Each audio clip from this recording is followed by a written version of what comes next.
이스라엘 백성들이 바벨론 70년의 포로 시간을 마치고 본국으로 돌아옵니다. 돌아온 이스라엘 백성들은 하나님의 나라의 회복, 그 하나님의 나라의 회복과 함께 자신의 그 삶의 회복도 기대하며 하나님의 나라로 돌아왔습니다. 하나님의 나라로 돌아올 때 그들의 기대는 엄청났습니다. 바벨론, 페르시아, 바벨론 이라는 제국이 무너지고 페르시아의 고레스 왕이 등극을 하게 되죠.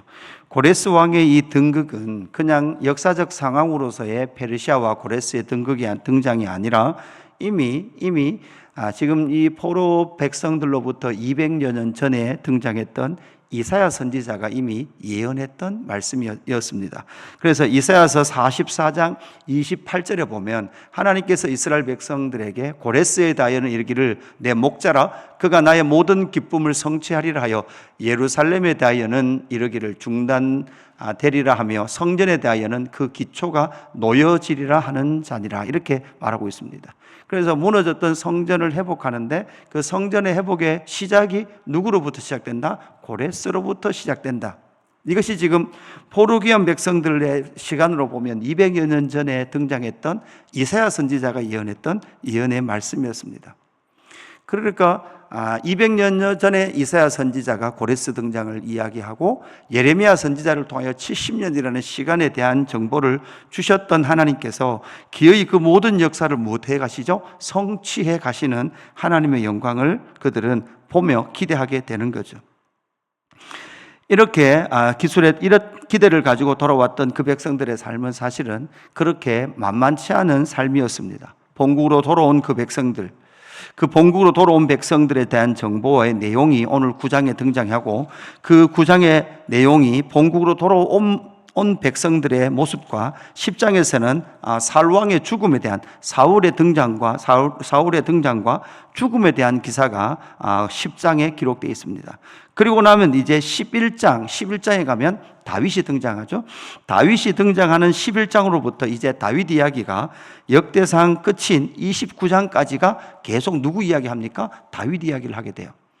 그래서 이 9장과 10장, 그러면 정리를 해보면 1장부터 8장까지는 무슨 이야기였습니까? 포로 귀한 백성들의 족보, 뿌리를 이야기하고 있습니다. 그리고 9장에서는 포로지에서 돌아온 백성들의 이야기를 잠시 다루고 10장에서는 사울왕을 등장시키고 나서, 그래서 9장과 10장은 사실은 하나님의 나라 백성들, 포로 귀한 백성들의 뿌리, 그리고 뒤에 가면 이제 긴 다윗 이야기, 중간에 9장과 10장이 끼어 있는 거예요. 그래서 이 9장과 10장의 기능과 의미가 무엇인가? 포로지에서 돌아온 백성들이 회복을 바라보면서 사실 하나님의 나라의 진정한 소망을 바라보면서 누구를 등장시키는가 하면 다윗을 등장시키거든요.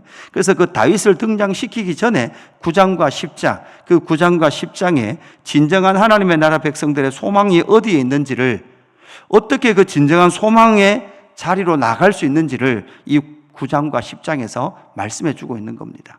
그래서 우리의 삶을 적용을 해보면 우리의 삶, 하나님의 나라 백성과 성도요, 교회인 우리의 삶이 하나님 앞에서 회복되어져 가는 과정, 그 어떤 과정을 거쳐서 회복이라는 소망을 품을 수 있는가라는 질문을 이 9장과 10장에서 답을 찾아야 한다는 것이죠.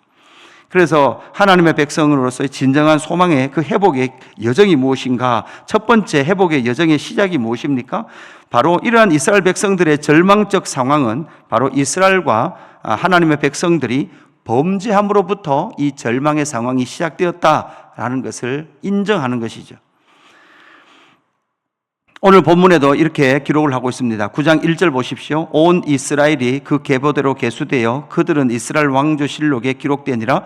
유다가 범죄함으로 말미암아 바벨론으로 사로잡혀 갔더니, 이렇게 정리를 하고 있습니다. 그러니까 9장 1절에 보니까 온 이스라엘이에요. 온 이스라엘. 그러니까 온 이스라엘은 남유다와 북이스라엘을 모두 다 말하죠. 그뿐만 아니라 이 범죄한 사실은 이 포로 귀한 백성들의 머릿속에는 사실 누가 범죄했다는 생각이 많은 거예요. 북이스라엘이 범죄했다는 사실이 강하게 남아있단 말이에요. 그런데도 불구하고 이 9장 1절에서는 유다가 범죄함으로 말미암아 바벨론으로 사로잡혀 갔다라고 분명히 말씀하고 있는 거죠. 그래서 이렇게 이스라엘 백성들이 이러한 절망을 만난 이유는 무엇으로부터 시작됐습니까? 범죄, 죄악으로 말미암아 시작되었다.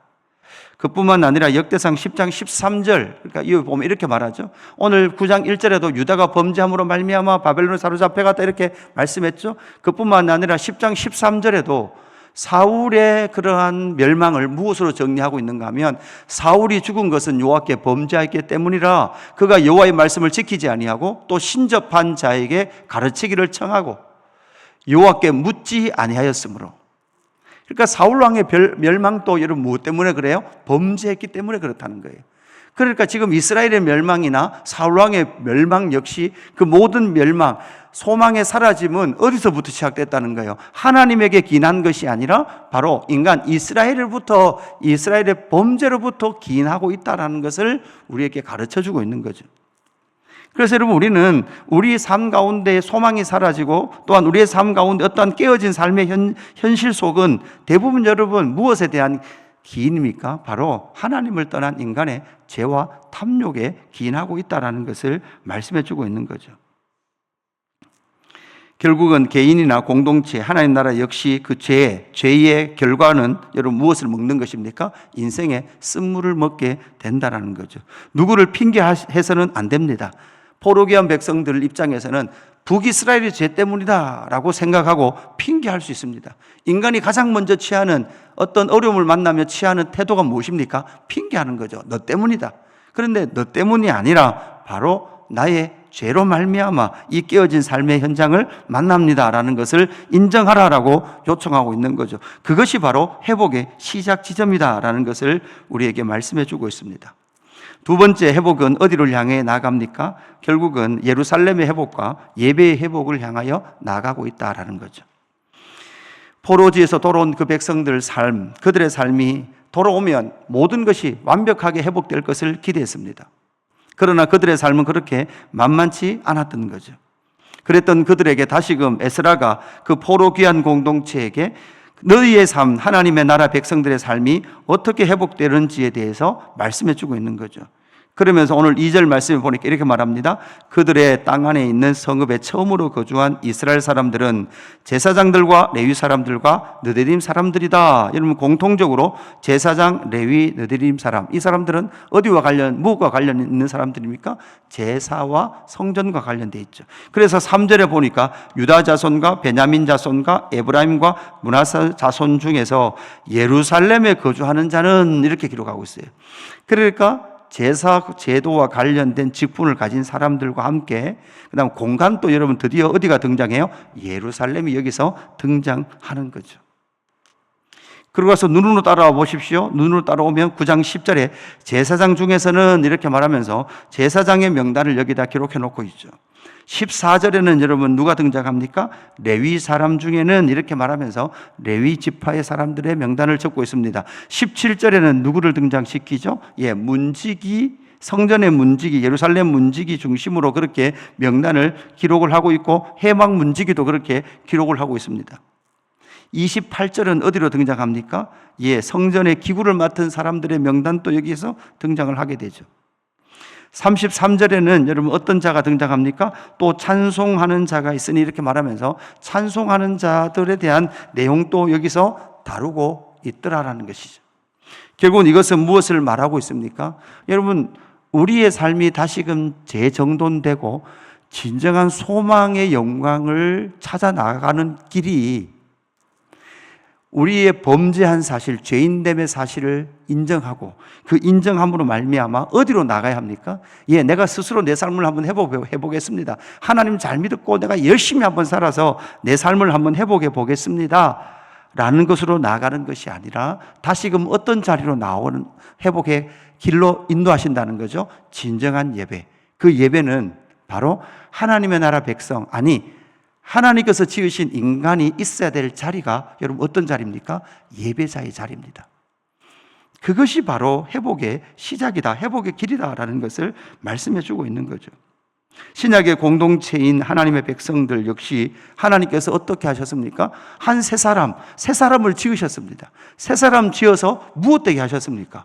새 사람 지어서 허물과 죄로 죽었던 우리를 살려서 이 세상에서 번성하고 그냥 잘 살아라 라고 하기 위해서 그렇게 새 사람으로 지으셨나요? 아니요. 성전으로 지어져 가게 하시기 위하여서 새 사람 되게 하셨거든요. 성전으로 지어져 간다는 것이 무엇입니까? 성전의 핵심이 무엇입니까? 예배자입니다. 예배자. 예배는 무엇입니까? 하나님의 하나님 되심과 하나님의 주권을 인정하는 사람들이에요. 하나님의 섭리와 주권을 인정하는 사람, 그 사람들이 바로 예배자입니다. 그것이 바로 셋 계열이었고 하나님의 나라 이스라엘의 존재 의의가 되는 것이죠. 그래서 이 9장에서 살펴보는 것 같이 바로 예배의 회복이 진정한 소망의 회복으로 나아가는 길이다라는 것을 여러분 우리는 반드시 인정을 해야 합니다. 이 땅을 살아가는 성도인 우리 입장에서도 여러분 때로는 이러한 삶의 현실을 만나기도 해요. 내 신앙이 흔들리기도 하고 내 삶 자체의 어떤 환경이 흔들리기도 하고 때로는 우리의 마음도 흔들리기도 합니다. 그렇게 흔들릴 때마다 이 마음과 우리의 삶을 어떻게 회복해 가야 할까라고 생각할 때 이 말씀을 우리는 반드시 기억을 해야 되는 것이죠. 범죄 때문에 이러한 아픔을 만났습니다라면 또한 이 삶에서 회복은 예배의 회복이요. 또한 우리의 진정한 회복이 바로 하나님 앞에 예배하는 자로서의 그 소망을 가지는 것이 회복의 길이다라는 것을 인정한다면 한 단계 더 나아가야 합니다. 이러한 삶의 회복의 이유와 목적이 무엇입니까? 모든 민족에게 소망을 주는 그 일로 불렀다라는 것을 우리는 반드시 기억을 해야 합니다. 이제 10장에 보면 이 사울왕의 등장에 대한 이야기가 나옵니다. 사실 9장 35절부터 해서 이제 사울왕의 족보가 등장을 하게 되죠. 여러분 사울도 상당히 오랜 시간 40년 통치하죠. 사울의 통치는 또 상당히 긴 통치입니다. 다윗 왕만큼 긴 통치죠. 여러분 그래서 시간으로 보면 사울왕 이야기도 다윗 왕 이야기만큼 적을 이 사건들이 많이 있습니다. 그런데 포로기한 공동체인 에스라 공동체는 이 사울왕 이야기를 사실 한 장 조금 넘는 정도로 기록을 하고 있어요. 그래 놓고 다윗 왕은 몇 장 기록합니까? 다윗 왕은 20장, 몇 장이죠? 18장 가까이 이렇게 기록을 하는 거예요. 그러니까 어떻게 보면 너무나 편협하게, 너무나 공평하지 않게 기록을 하는 거죠. 그 이유가 무엇입니까? 결국은 하나님께서 다윗을 통해서 나타내기를 원하셨던 것, 그리고 사울왕의 실패를 통해서 이스라엘 백성, 포로 귀한 백성들에게 가르치기를 원했던 것이 무엇이냐는 거예요. 그것이 중요한 거죠. 사울이 블레셋 전투와 사이에서 죽었는데 그 10장 9절부터 보면 이런 말씀이 나와요. 그 블레셋 사람들이 어떻게 합니까? 길보아의 산에서 엎드려진 사울과 사울의 아들들을 9절 곧 사울의 옷을 벗기고 그의 머리와 갑옷을 가져다가 사람을 블레셋 땅 사방에 보내 모든 이방 신전과 그 백성에게 소식을 전하고 사울의 갑옷을 그들의 신전에 두고 그의 머리를 다곤의 신전에 달았다 이렇게 기록하고 있죠. 그렇게 여러분 이 말은 무엇입니까? 여러분 이 고대 근동에 그리고 지금 포로 귀한 백성들의 머릿속에도 사실 여러분 이스라엘 백성들과 저 세상 나라와의 싸움은 그냥 이스라엘 백성들, 하나님 나라 백성들과 세상 나라의 싸움으로 보지 않아요. 여러분 이것을 뭐로 봅니까? 신들의 전쟁으로 본다고. 신들의 전쟁. 그러면 신들의 전쟁에서 사울이 졌으면, 하나님의 나라의 왕이었던 사울이 졌으면 누가 진 거예요? 하나님이 지고 다곤이 이긴 거잖아요. 지금 이렇게 본단 말이에요. 그렇게 보는 가운데에서 사울 왕이 지금 이런 형편에 처했다는 것은 하나님의 이름이 세상에서 지금 뭐를 당하고 있는 거죠? 조롱을 당하고 있는 거예요. 다곤보다 못한 거예요. 그 모습보다 못한 거죠. 이 속에서 하나님은 다시 다윗을 통해서 하나님의 영광의 통치를 보여주심을 통해서 모든 민족에게 뭐를 보여주시는 거예요? 너희 눈에 보이지 않는 여호와 하나님이 참신이다. 여호와 하나님만이 영원하다. 여호와 하나님이 온 인류의 주인이시다라는 것을 다윗을 통해 보여주기를 원하시는 거예요. 다시 신약의 성도인 저와 여러분, 교회인 저와 여러분의 이 본문을 가지고 오면 이 시대도 마찬가지입니다. 이 시대도 여러분 전투 중에 있습니다. 하나님께서 우리의 삶을 불러내신, 저 세상으로부터 불러내신 이유가 무엇입니까? 그리고 우리에게 이 복을 주신, 복음의 은혜를 주신 이유가 무엇입니까? 우리만 이 복음의 은혜를 누리고 끝나라고 이 복음을 주신 것이 아니라 이 복음은 결국 모든 민족이 이 복음을 통하여 복을 얻도록 하시기 위하여서 저와 여러분에게 복음의 이 복을, 진정한 복을 주신 줄로 믿습니다. 그래서 이것까지 바라보면서 여러분 이것을 타겟으로 놓고 우리의 삶이 전진해 갈 때 우리의 삶 전체가 여러분 뭐 하기 시작할까요? 하나씩 하나씩 진정한 하나님의 소망으로 새롭게 빚어져 가고 다듬어져 가고 회복되어져 가는 길이 될 줄로 믿습니다. 여러분 우리는 반드시 오늘 이 말씀을 통해서 기억을 해야 합니다. 우리의 삶이 깨어지기도 하고 우리의 삶이 풍랑을 만나기도 하고 무질서한 상황을 만나기도 합니다. 그럴 때 하나님은 다시금 우리를 각성하여 일어나기를 원하시는 거죠. 깨어나기를 원하시는 거죠. 그 깨어남의 시작이 무엇입니까? 바로 우리는 죄인이었다는 사실, 그 죄인이었다는 사실을 고백하면서 우리의 삶, 그 나의 죄로 말미암아 깨어진 이 삶이 다시금 예배의 회복, 그 예배의 회복으로 나가고 그 예배의 회복이 모든 민족이 복을 얻도록 하는 것이 우리의 삶의 타겟이 될 때에 우리의 삶은 하나님의 소망으로 충만하고 하나님의 회복으로 충만하게 될 줄로 믿습니다. 하나님 아버지 감사합니다. 역대상 말씀을 통해서 포로지에서 돌아온 하나님의 나라의 회복을 꿈꾸고 있는 그 백성들의 마음들을 다시금 말씀을 통해서 만나게 주셔서 감사합니다. 하나님 우리의 삶 역시도 이러한 흔들림을 만납니다. 그때마다 하나님께서 회복해 하시는 회복의 길을 다시금 확인하는 저희들 될 수 있도록 인도하여 주옵소서. 핑계하고 원망하지 않게 하여 주시옵소서. 나의 죄인됨을 인정하고 하나님 복음 앞에 서는 저희들 되게 하여 주옵소서. 그리고 그 복음 앞에 서서 다시금 예배자로 삶 성전으로 지어져가는 귀한 하나님의 사람의 자리에 설 수 있도록 인도하여 주옵소서. 그 회복이 모든 민족이 복을 받게 되는 요 하나님의 살아계심과 요 하나님께서 온 땅에 복을 주시는 하나님이신 것을 온 열방 가운데 나타내는 그 삶이 우리의 목적지가 될 수 있도록 성령 하나님 역사하여 주옵소서. 감사함을 드리며 구주 예수 그리스도 이름으로 기도드리옵나이다. 아멘.